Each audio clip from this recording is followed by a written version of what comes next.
Ladies and gentlemen, the Vice President of the United States, JD Vance.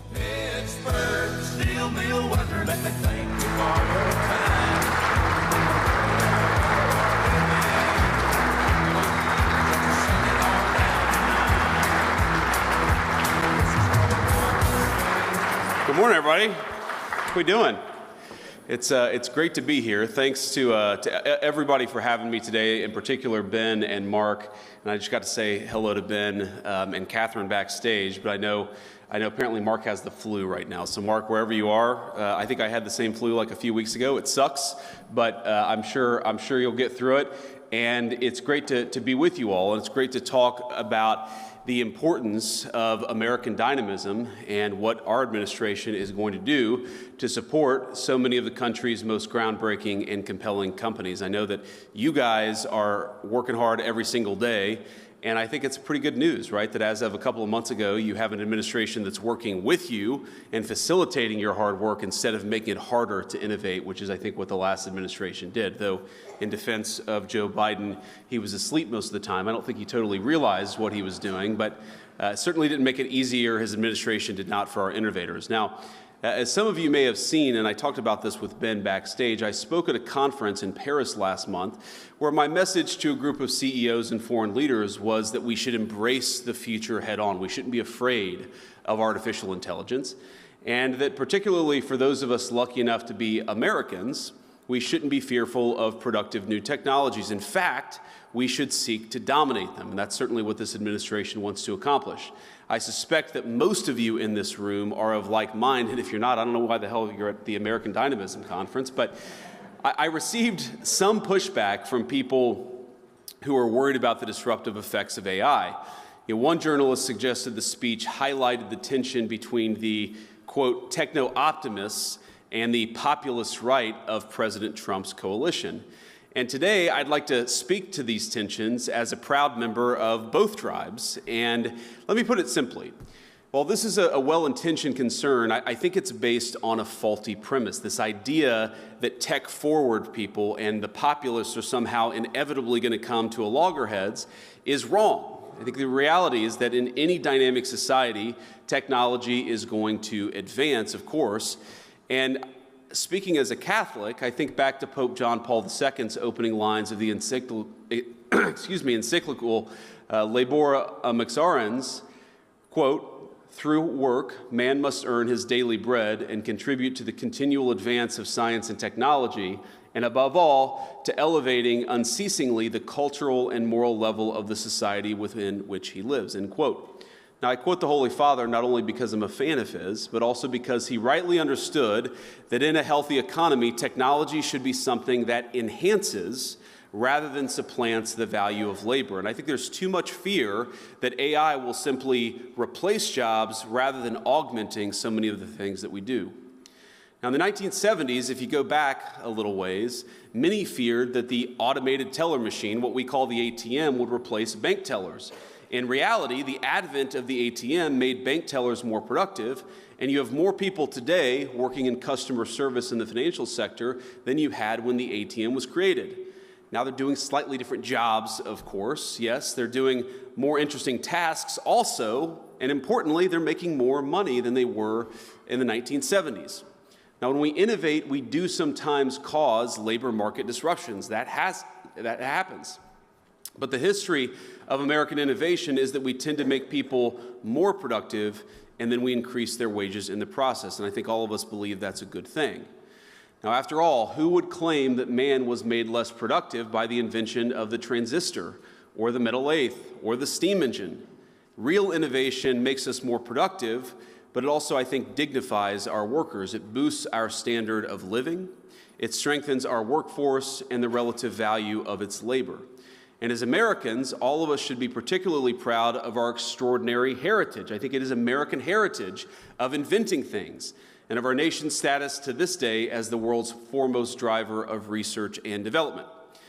But all of this, the role that technology plays in a labor market, and whether we greet innovative breakthroughs with excitement or with trepidation, depends on the purpose of our economic system in the first place. And I think this is where the populists have an important point.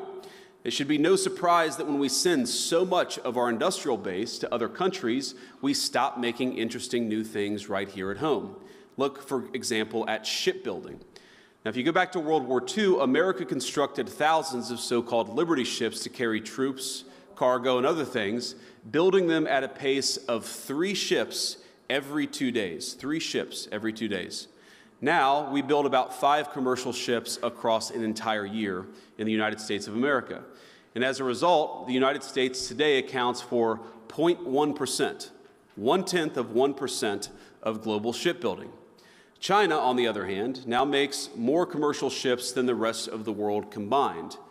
In fact, one of Beijing's state-owned firms built more commercial ships just last year than all of America has produced since the end of World War II. So, while we remain the leader in technology and innovation, I think there are troubling signs on the horizon. And I raise all this to ask, does this sound like a regime, I'm speaking of China, that will pass up on the opportunity to use AI or any other technology to advance their own interests and further undermine the interests of their rivals? I think the answer is obvious, and that's why America, we've got to be tech forward. Yes, there are concerns, yes, there are risks, but we have to be leaning into the AI future with optimism and hope, because I think real technological innovation is going to make our country stronger. So deindustrialization poses risks both to our national security and our workforce. It's important because it affects both. And the net result is dispossession for many in this country of any part of the productive process. And when our factories disappear and the jobs in those factories go overseas, American workers are faced not only with financial insecurity, they're also faced with a profound loss of personal and communal identity. And so to come full circle on this tension, alleged tension between the populace and the techno-optimists, I can understand a reaction of skepticism when we talk about the revolutionary potential of new invention and artificial intelligence and all the other incredible technologies that you guys are working. But I think that that tension is a little overstated. And so I'm going to come back to what's sort of dividing some of the tech optimists and the populists on our side. I think the populists, when they look at the future and when they compare it to what's happened in the past, I think a lot of them see alienation of workers from their jobs, from their communities, from their sense of solidarity. You see the alienation of people from their sense of purpose. And importantly, they see a leadership class that believes welfare can replace a job and an application on a phone can replace a sense of purpose. Now, I remember a Silicon Valley dinner in particular back when I was in my tech days, where my wife and I were sitting around talking to some of the leaders of the important technology firms of the United States, and this was probably in 2016 or 2017. And I was talking about my real worry that we were heading in a direction where America could no longer support middle-class families working on middle-class wages. And importantly, that even if you had enough economic dynamism to provide the wealth to ensure those people could, afford to buy a house and afford their food and so forth, that even if you replaced the financial element of their jobs, you would destroy something that was dignified and purposeful about work itself. And I remember one of the tech CEOs who was there, CEO, you would know his name if I mentioned it. He was the CEO of a multi-billion-dollar company. He said, well, I'm actually not worried about the loss of purpose when people lose their jobs. And I said, okay, well, what do you think is going to replace that sense of purpose? And he said, digital, fully immersive gaming. And then my wife texted me underneath the table and said, we have to get the hell out of here. These people are effing crazy. Now, I don't think that, of course, that CEO's views are representative of most people in this room, but when I think about a lot of the workers, based on what they've seen in the past, are very worried about the future because, frankly, their leadership has failed to serve them. And then I think about this from the perspective of a lot of the tech optimists. I think a lot of the tech optimists, they see overregulation, they see stifling innovation. I mean, you guys are builders. They are builders. And while they may sympathize with those who lost a job, they're much more frustrated that the government won't allow them to build the jobs of the future. And they know that as hard as it is to build a business in digital media, it's still harder to build one in robotics or life sciences or energy in what we call the world of atoms. They see a government that makes their lives harder, and they must trust anyone who looks to that government for aid. And what I propose is that each group, our workers, the populace on the one hand, the tech optimists on the other, have been failed by this government. Not just the government of the last administration, but the government in some ways of the last 40 years. Because there were two conceits that our leadership class had when it came to globalization. The first is assuming that we can separate the making of things from the design of things. The idea of globalization was that rich countries would move further up the value chain while the poor countries made the simpler things. You would open an iPhone box and it would say designed in Cupertino, California. Now the implication, of course, is that it would be manufactured in Shenzhen or somewhere else. And yeah, some people might lose their jobs in manufacturing, but they could learn to design, or to use a very popular phrase, learn to code. But I think we got it wrong. It turns out that the geographies that do the manufacturing get awfully good at the designing of things. There are network effects, as you all well understand. The firms that design products work with firms that manufacture. They share intellectual property, they share best practices, and they even sometimes share critical employees. Now, we assume that other nations would always trail us in the value chain, but it turns out that as they got better at the low end of the value chain, they also started catching up on the higher end. We were squeezed from both ends. Now, that was the first conceit of globalization. I think the second is that cheap labor is fundamentally a crutch, and it's a crutch that inhibits innovation. I might even say that it's a drug that too many American firms got addicted to. Now, if you can make a product more cheaply, it's far too easy to do that rather than to innovate. And whether we were offshoring factories to cheap labor economies or importing cheap labor through our immigration system, cheap labor became the drug of Western economies. And I'd say that if you look in nearly every country from Canada to the UK that imported large amounts of cheap labor, you've seen productivity stagnate. I don't think that's not a total happenstance. I think that the connection is very direct. Now, one of the debates you hear on the minimum wage, for instance, is that increases in the minimum wage force firms to automate. So a higher wage at McDonald's means more kiosks. And whatever your views on the wisdom of the minimum wage, I'm not going to comment on that here. Companies innovating in the absence of cheap labor is a good thing. I think most of you are not worried about getting cheaper and cheaper labor. You're worried about innovating, about building new things, about the old formulation of technology is doing more with less. You guys are all trying to do more with less every single day. And so I'd ask my friends, both on the tech optimist side and on the populist side, not to see the failure of the logic of globalization as a failure of innovation. Indeed, I'd say that globalization's hunger for cheap labor is a problem precisely because it's been bad for innovation. Both our working people, our populists, and our innovators gathered here today have the same enemy. And the solution, I believe, is American innovation. Because in the long run, it's technology that increases the value of labor. Innovations like the American system and the interchangeable parts revolution it sparked, or Ford's moving assembly line that skyrocketed the productivity of our workers. That's how American industry became the envy of the world. And that's what I really want to talk about today, why innovation is key to winning the worldwide manufacturing competition, to giving our workers a fair deal, and to reclaiming our heritage via America's great industrial comeback. And I believe that's what we're on the cusp of, a great American industrial comeback. Because innovation is what increases wages. It's what protects our homelands, and I know we have a lot of defense technology companies here. It's what saves troops' lives on the battlefield. And I know everyone here today largely agrees. It's why we have some of the greatest inventors and thinkers in energy, precision machining, countless critical high-value industries just in this room. And I think the other thing that unites all of you is that you're builders. And I use that word deliberately. I was very moved by Mark's manifesto from a few years ago about America. We are a nation of builders. We make things. We create things. Each of you came to this summit not because you developed some flash-in-the-pan application, but because you're building something very real. You're raising new factories, you're turning profits back into R&D, and you're creating new, good-paying jobs for your fellow Americans. And this is why I'm such huge fans of yours, of Ben's and Mark's, and of the entire endeavor. And that we recognize now in our administration is the time to align our work interests with those of all of you. It's time to align the interests of our technology firms with the interests of the United States of America writ large. Now, all of you, in your own ways, have answered that call. After all, there's nothing forcing anyone to be in the room today.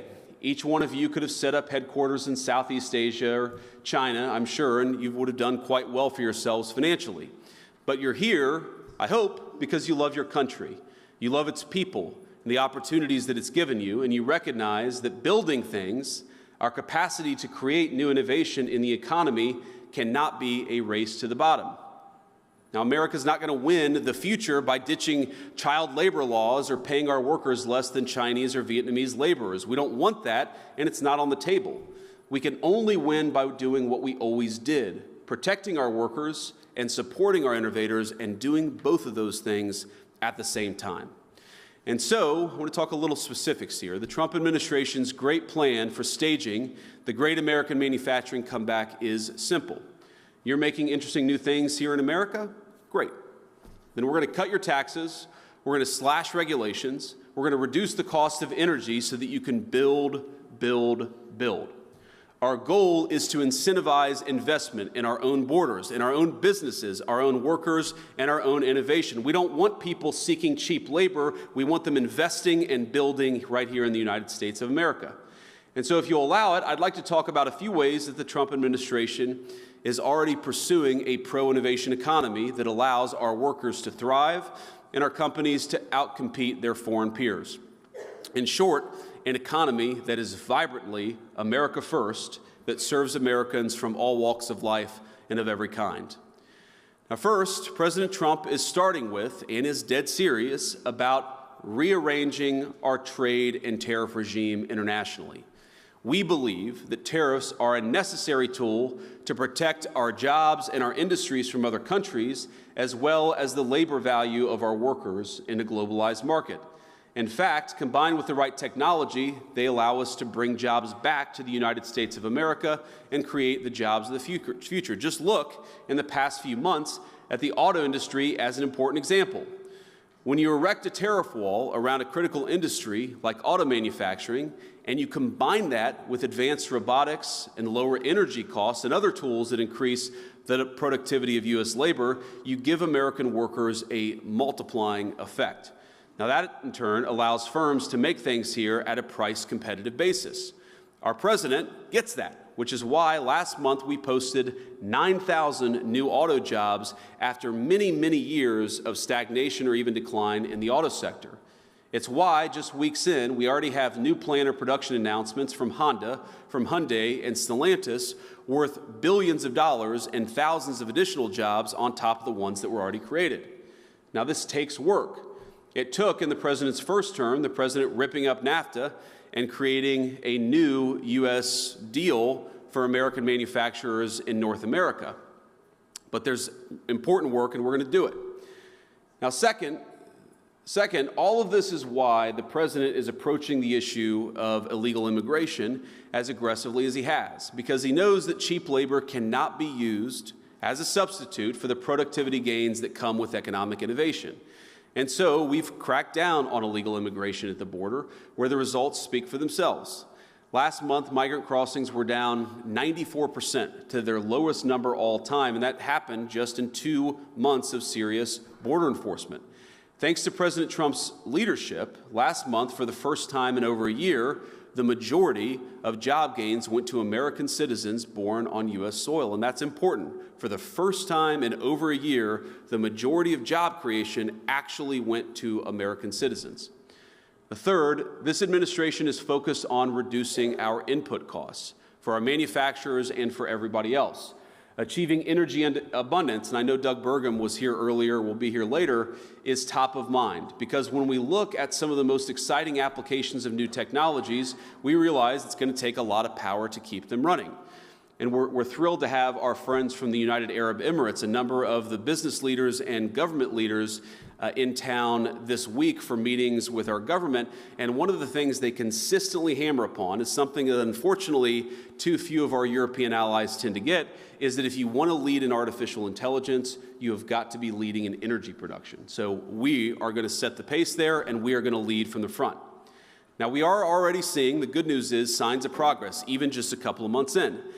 Gas and diesel prices are dropping, the cost of a barrel of U.S. crude is way down, and last Wednesday, the administration took major steps to make energy even cheaper and liberate our companies from stifling environmental regulations.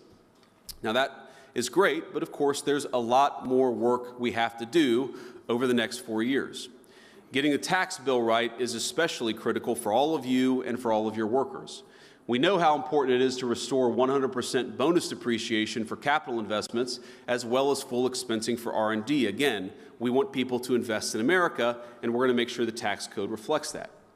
In order to build on the success of the original tax law, meaning the tax law from the President's first administration, our administration is working to broaden some provisions that are critical to the industrial base, like expanding full expensing to cover factory construction.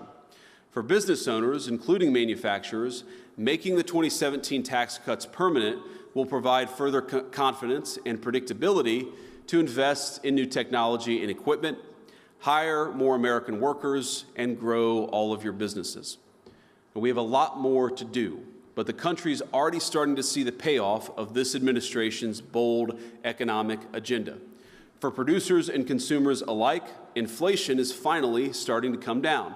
Core CPI last week dropped to its lowest number since April of 2021. And when it comes to the labor market, last month's jobs report showed a massive reversal.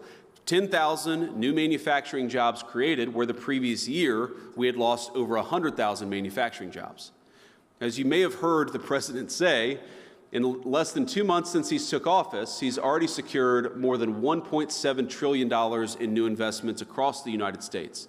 That's hundreds of thousands of new jobs in manufacturing, AI, other hard tech sectors, and more. So we think there's a lot to be excited about. There's a lot that we're excited about, and we certainly hope that you guys are excited too. But the fundamental premise, the fundamental goal of President Trump's economic policy is, I think, to undo 40 years of failed economic policy in this country. For far too long, we got addicted to cheap labor, both overseas and by importing it into our own country, and we got lazy.